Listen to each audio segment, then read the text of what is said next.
Hey, what's up, guys? Welcome back to Guys of Magic. This is Hunter and Steven. Say what up, Steven? Hello, everyone. We are back doing more Commander grades. This time, taking a look at the Mono Blue legendary creatures from Final Fantasy. Steven, are you excited about this one? Absolutely. It's Monoblue. How could you not be happy and excited? That's why I asked you. I know you're a big blue player. Let's see if one of these tickle your fancy. But before we get started, I just want to remind everybody to hit the like button and subscribe to the channel because we are almost at 20,000 subscribers. You don't want to miss out on our giveaway when we hit that. And we are very thankful for each and every one of you. But Steven, like I said, we are talking mono blue grades. So let's go ahead and start it off with this first one. This is Edgar, King of Figaro. It's 4 and 2 blue for a 4/5 legendary creature, human, artificer, noble. It says when Edgar enters, draw a card for each artifact you control. It also has two-headed coin, which means the first time you flip one or more coins each turn, those coins come up heads and you win those flips. That sounds like a cool card. Yeah, it is a cool ability. It's just kind of like I feel like the second ability is kind of like flavor text. You know, Yeah, it, that's it's really it's really wonky. Like how many coin flip effects are there in mono blue slash artifacts? Because obviously this is definitely an artifact style deck. It cares about that for sure. mm-hmm. It's a very interesting, like, unless you can start blinking this with a bunch of your artifacts, I think you're going to be drawing a bunch of cards. However, that two-headed coin part, I feel like that second part of the text just straight up says, "Hey, I'm a support piece." I mean, 100%. Like the only way I really see this deck built is flicker. I mean, I don't know how you feel. Yeah, that's exactly what I was saying. Yeah, I just the I want to throw it in my heads I win tails you lose deck. That would be a good spot to find Yeah, except then we definitely say support. it. Unfortunately, there's not much else to say about this card, I don't think. So let's go ahead and move on to the grades. Steven, we'll kick it off with you. Uh this is a tough one, Hunter. I'm not gonna lie to you. I think I want to give it a C. No, I'm gonna give it a D. We're going D. It's just the first part's great, but 6 mana to just draw cards is like, come on. 6 mana is a lot. I mean, if you're running artifacts, then you're probably running different ways to draw cards in blue, anyways. So yeah, I'm in agreement with you, Steven. This is a D for me too. So yeah, Edgar King of Figaro gets the average grade of a D. Moving on, it's Gogo, Master of Mimicry. It's 2 and a blue for a 2/4 legendary creature wizard. It has an ability for XX and tap it. Copy target activated or triggered ability you control X times. You may choose new targets for the copies. This ability can't be copied and X can't be 0. This card is a powerhouse. Yeah, it's an A. You're just Oh, sorry, okay. we gotta my bad. I'm so sorry. I forgot we gotta talk about it first. No, I do. I love this card. This card does things that I don't really think I've seen in Magic a lot. Like if you have a sack land to go search or fetch for something, you can trigger or copy that ability to ramp yourself. And ramping in mono blue, like come on, Yeah. like that's fantastic. This is like Simic without the green, and that This makes me excited. this is a lithoform engine on steroids. Just the amount Yeah, of mana that you can go ahead and pump into those two X's. You're going to be copying something a lot. And usually activated or triggered abilities, those are pretty powerful abilities. That's why you're playing those kind of cards. So making those copy 2, 3, 4 times on top of the one already seems pretty busted in my opinion. However, we did label this as one of our top 10 in the 99. If you guys haven't already seen that video, I would check it out. Is it better in the 99 or is it a good commander? Because what are you putting around this? Mill. Mill. That, you know, you're not wrong. Mill would be, this is a pretty interesting mono blue mill commander. Yeah, But you still have to get all those manas into the double X to make it really viable. I don't know. It's a Yeah, cool card though. I mean, there are different effects, that you can have where you can.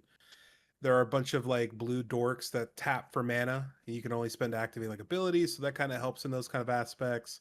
I mean, I don't know. This card just like intrigues me so much, and like not. I mean, I did pull the Surge foil of this, so I mean, I'm not gonna build it, but here we are. But no, I think this is a really fun card, and although you do need a lot of mana to do certain things, this will help make you the mana. So I mean, you can just copy those activated abilities of your artifacts and stuff like that. There are so many routes you can go with this, whether it's combo, mill, or if you want to just do mono blue shenanigans. I think this card's so fun. Let's go ahead and move on to the grades. Steven, I think you're probably higher than me. I'm going to go middle of the road because I believe it's a better support piece. So I'm giving Gogo a C. I'm gonna give this an A. I think whether it's support or the helm of the deck, I think this is super strong. It's mono blue, so you have all the protection, card draw, and mill you need. Well, Gogo, Master of Mimicry, gets the average grade of a B. Next up is Jill, Shiva's Dominant. It's 2 and a white for a 2/2 legendary creature human noble warrior. It says when Jill enters, return up to one other target non-land permanent to its owner's hand. It also has an ability for 3 and 2 blue. You can tap it, exile Jill, then return it to the battlefield transformed under its owner's control. Activate only as a sorcery. Once transformed, it turns into Shiva, Warden of Ice. It is a 4/5 legendary enchantment creature, Saga Elemental. Its first and second lore counter are the exact same. It says Mesmerize, which is target creature can't be blocked this turn. And the third and final lore counter is Cold Snap, which means tap all lands your opponents control. Exile Shiva, then return it to the battlefield. Right back, front face up. Cool card. Yeah, yeah, it's cool. I mean, it's this one bounces anything, not just your stuff. This is true. So I don't know how I feel about it. I think it's only because I can only see this as like a mono blue blink deck. So just continuously blink Jill and just bounce all your opponent's stuff. yeah, I like blink control. that cold snap ability is pretty mean though. Just tapping all lands your opponents control. However, most of the time, I would. You know what would have been even better for this card if it said put a stun counter on all of them. If you just locked them out for a turn, that would have been incredible. Granted, it's pretty busted because you can then put a bunch of proliferate into this deck and then get all stun counters just continued up on their lands. But at the Yeah. same time though, tapping all your lands your opponents control, this triggers on your turn, which if your opponents aren't playing blue, they're probably tapped out anyway. So does it really matter? Yeah, and obviously you're building your deck. You'll build it the way you want. So you can do this on, I don't know, if Shiva's already been flipped, you got a spell to kind of proliferate. You can kind of add that lore counter, so you might be able to stop your opponent from doing something on their turn if you want to try that. But it is very interesting for sure. Yeah, and you make a great point. Um, I mean, I said proliferate. You can definitely proliferate to get to that turn 3 on your opponent's turn. Tap all their lands. This enter, bounce something of theirs too to really stutter them, so they can't even play that. Um, but at the same time, as this is a triggered ability, who's just to say your opponent's not just going to tap down their mana, float the mana. Yeah, and that's like the awkward part, right? So like this goes on the stack, your opponents go ahead and do that, and then you're like, all right, I moved to combat. Yeah, it's a bit of a bummer. I don't know. I don't know how I feel about this card. Let's go ahead and move on to the grades. Steven, kick us off. I'm gonna go middle of the road. C. I think it is super strong in the fact that it can bounce certain things, and this is 3 mana, so it comes down super cheap. And I think if you go like the blink control route, it'll get very annoying very fast. Yeah, I think I'm actually gonna go one lower. I'm gonna give this a D. I just feel like this is just a bit too meh. It is your favorite word that you like to use. I think this is. I mean, you can do the blink route, but why wouldn't you play other blink commanders? I think it's better. So, Jill, Shiva's Dominant. It's the average grade of a C. Next up is Matoya, Archon Elder. 2 and a blue for a 1/4 legendary creature human warlock. This is whenever you scry or surveil, draw a card. Good support piece. A good card as a commander. Great card as a commander. Oh, you like this one, huh? I love this card so much. Try to talk There me are into it. so many. What do you mean, talk you into it? You should Talk me into already it. be there. Talk me into it. Let's go. Let me hear it. 3 mana, 1/4, big butt, comes down early. Plenty of spells in blue that allow you to cantrip to where you're scrying cards or surveilling, especially like surveilling in the most recent sets. And you just get to draw the card. Like, how amazing is that? That you can, instead of scrying and like, I'm going to put this on the top. Now I got to wait a whole turn until I draw it on my next turn. That sucks. Like, this makes scry lands really good. This makes surveil lands even better. Like, this card is nuts. Card draw wins games. And most of the time when you're surveilling or scrying, you don't get them to your hand. Now you do. Yeah, How amazing is that? you mentioned the scry lands and surveil lands. I assume you mean the new surveil lands from the last couple of sets and the temples. Temples for sure. I mean, the surveil lands from the last couple sets. I mean, there's tons of cards that allow you to surveil and scry that are super Well, cheap as well. I'm going to stop you right there because you cannot play those temples or the surveil lands because they're multiple colors. You can only play blue. Well, listen, that would be good for a good support, but regardless of anything, I think that this is still really good. Like, I'm just saying, just in general, even if you're doing mono blue, there are tons of cards that allow you to scry and surveil super cheap, even if they're not the surveil or scry lands. Like, this card is nuts. Yeah, don't get Because me. most of the time when you think about it, those scry and surveil like instants or sorceries are super cheap because all they're letting you do is scry and surveil one card, or you're drawing one card. So they're like 2 mana, maybe 3 mana at most. So now you're drawing 3. Yeah, Like, and it's nuts. I get what you're saying. And I still feel like this is a really good support piece. I mean, if you have a commander that's got the ability to scry on itself, this immediately clues into that. Um, I just don't know if I'm building around this rather than putting this in something that does the thing that this card wants to do. But why would I want a commander that scries or surveils No, when I not. could just draw the card that I'm scrying and surveilling? I'm not just saying it only scries and surveils. I'm saying this additional text on top of the commander. This card would be a fantastic support piece. Yeah, I mean, I get what you're saying, but like, I'll be honest, I think this is something that I have been looking forward to for a while. And this is definitely a card that I've thought about building myself just because it is, I just think that that's super strong. There are so many bad cards that just say scry or surveil on them. They're super cheap to play. And essentially it's just, I mean, I'll even say like this, it's almost like free card draw at that point. Like, Yeah. it's nuts because your opponents don't really want to like deal with something that just says scry or surveil on it. And now like it gives you a reason to continue to have all these cool pieces on your board that are just drawing you a ton of cards. Like, they're just going to have to deal with this. But there are even counter spells that say counter target spell, scry this. So like, it's just like, then you just get to draw a card and you're countering your opponent's spell. It's like, it's fantastic. I don't know. It kind of reminds me of those other type of effects, like an entity tracker, for example, where it says if an enchantment or you unlock a room, you draw a card. An enchantment enters and you unlock a room and draw a card. Granted, that is not legendary, but if it was legendary, I don't think I'd be playing that either. I think it's just more of a good support piece for those other kind of effects. Yeah, and then I do want to go back to your point because there are surveil and scry lands that you can put into this deck that are not two colors. There's some that came out in Bloomborough, Thunder Junctions. You have some from Lord of the Rings. So I mean, you definitely have some options for lands that allow you to do that as well. Yeah, I get that. Well, let's go ahead and move on to the grades. You seem higher than me, so I'm going to let you go first.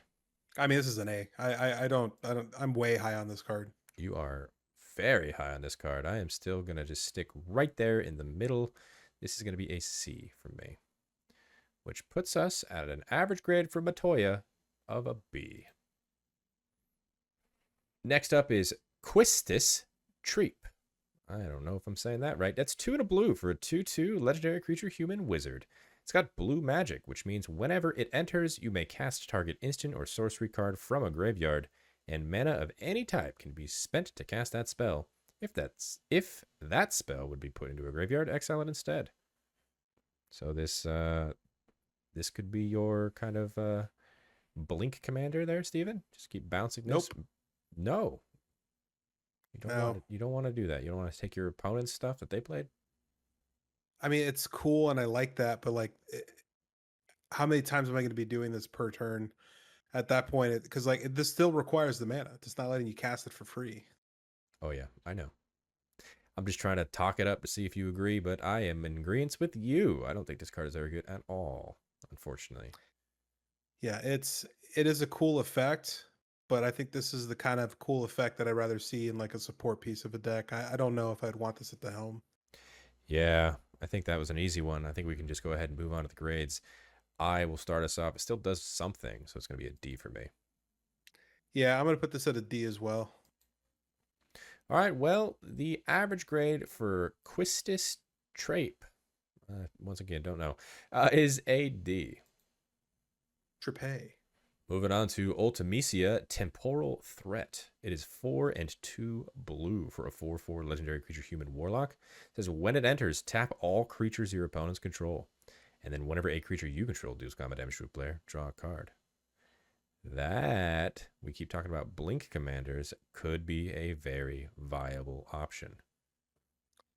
Yeah, I'll agree with you on that. Especially again, I know it would be super broken, but I would love to have seen like and put a stun counter on them. Yeah, I mean, you could throw in those kind of effects into that, which would be pretty cool. But just blinking this over and over, blinking on your opponent's turn before they go into combat, be like, uh-oh, you can't swing now.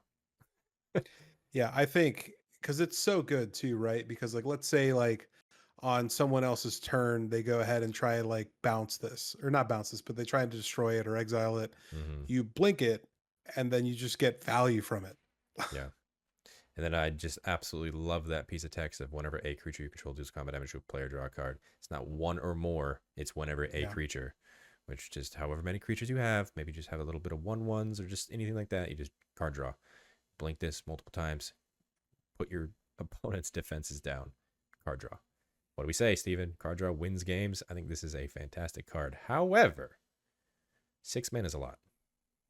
6 man is a lot, and I will say I feel like it's one of those things where like if your opponents are constantly trying to attack you, obviously you can just be that perceived threat where you're like, you can try and swing at me, but if I blink this card, all your stuff's gonna be tapped down.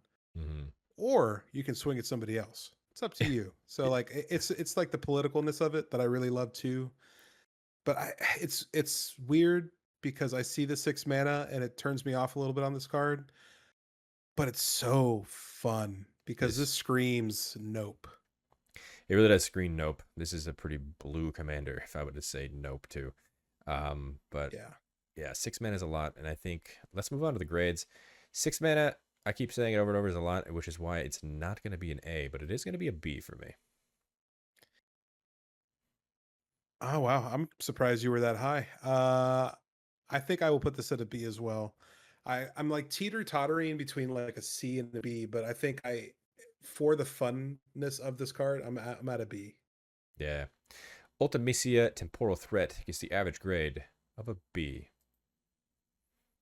Next up, Ultros, Obnoxious Octopus. 1 and a blue for a 2/1. Legendary creature, Octopus. It says, whenever you cast a non-creature spell, if at least 4 mana was spent to cast it, tap target creature and opponent controls and put a stun counter on it. And whenever you cast a non-creature spell, if at least 8 mana was spent to cast it, put 8 +1/+1 counters on Ultros. It is such a interesting kind of card. This is so weird. Granted, you're probably going to be throwing in a bunch of like X spells, right? So you're trying to get to that Yeah. 8 mana. So This is such an interesting card. It is really fun and it really wants you to play big stuff and like it's kind of wild to kind of see that in blue because normally you don't really do that. At least in my opinion. I think usually in like mono blue like you're cantripping instants and sorceries left and right and you're trying to win through counter spells and control, but this really rewards you for trying to go that alternate route. And it's just like, hey, let's cast some big non creatures and let's swing in for some damage.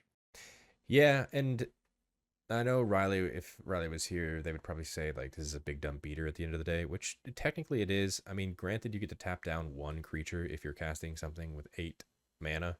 You're doing both, which is cool.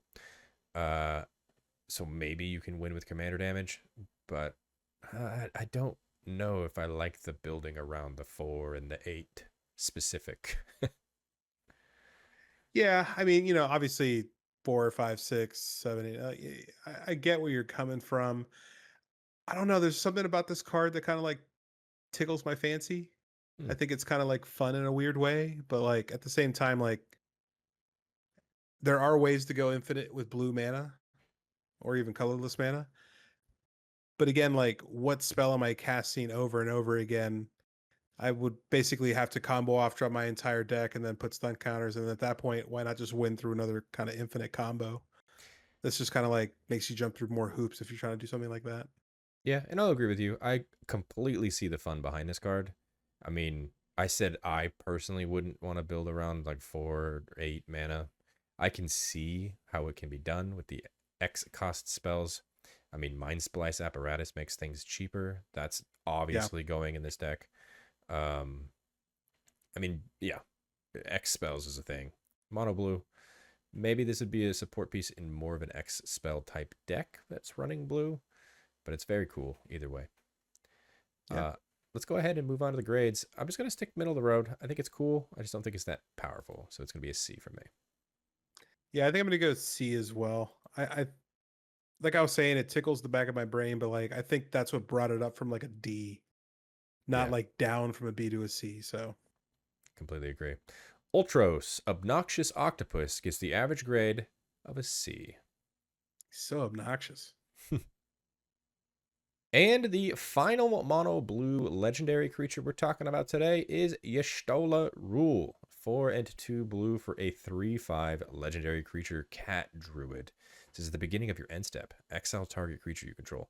Then return it to the battlefield under its owner's control. And then, if it's the first end step of the turn, there's an additional end step after this step. I absolutely am in love with this card. Yeah, this is a fun one. It kind of reminds me, obviously, of like Obeka. Obviously, you have more colors in Obeka, but like the extra upkeeps on that side, and now you have the extra like end steps. So really interesting kind of way to play around it. Absolutely love the card design here.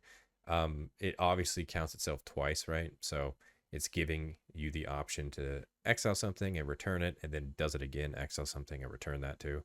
We were just talking about good blink commanders. I think this card goes into those decks we were just talking about, and maybe even the opposite direction. I think as much as we were talking about is that Scry Surveil card of Matoya good.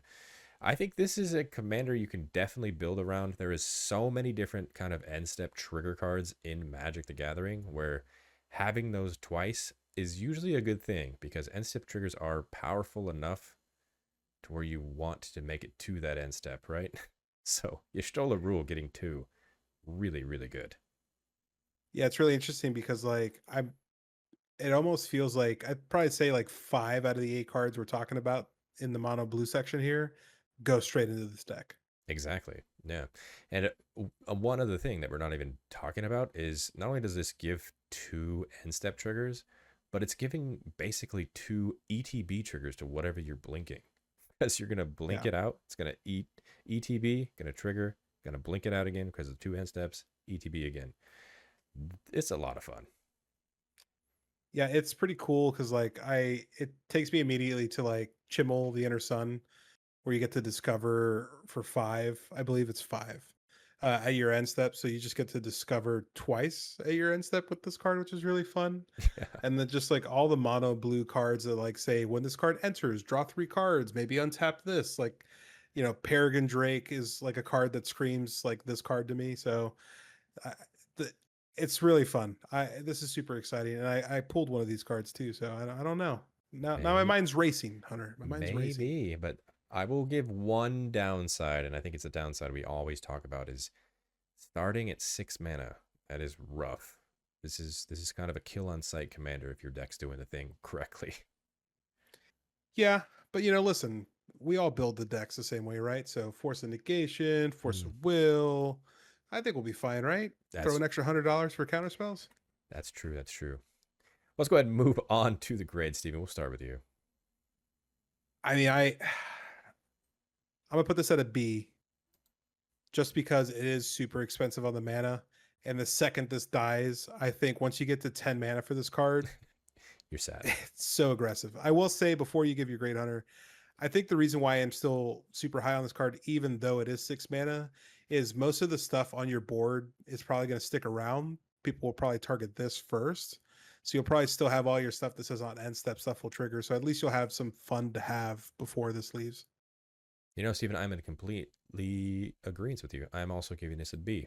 The reason I think it's a B is because it's kind of something we haven't seen before. Double end step triggers doesn't really happen unless you're having a double trigger, like activated or just triggered ability that goes off twice. It just having 2 end steps seems fantastic to me. So I am here for Y'shtola. And with that said, Yay. Y'shtola Rhul gets the average grade of a B. You know what they say, Y'shtola rules. And that is going to do it for us today. Short, sweet, to the point. This was probably the shortest of our entire Commander Grades videos.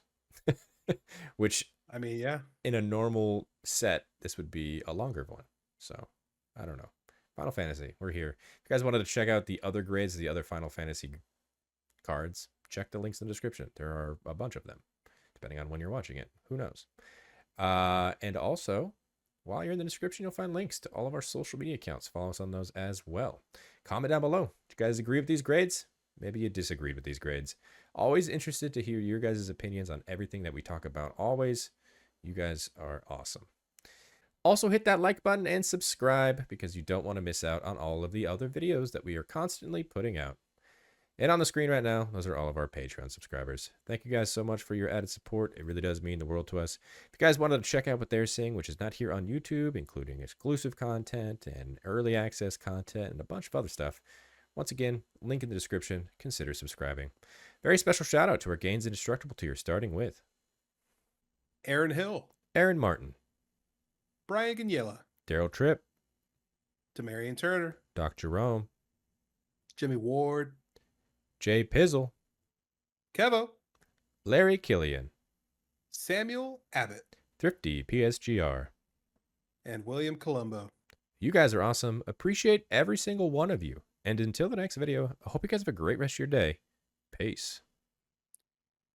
I really should build a mill deck. I keep talking about it.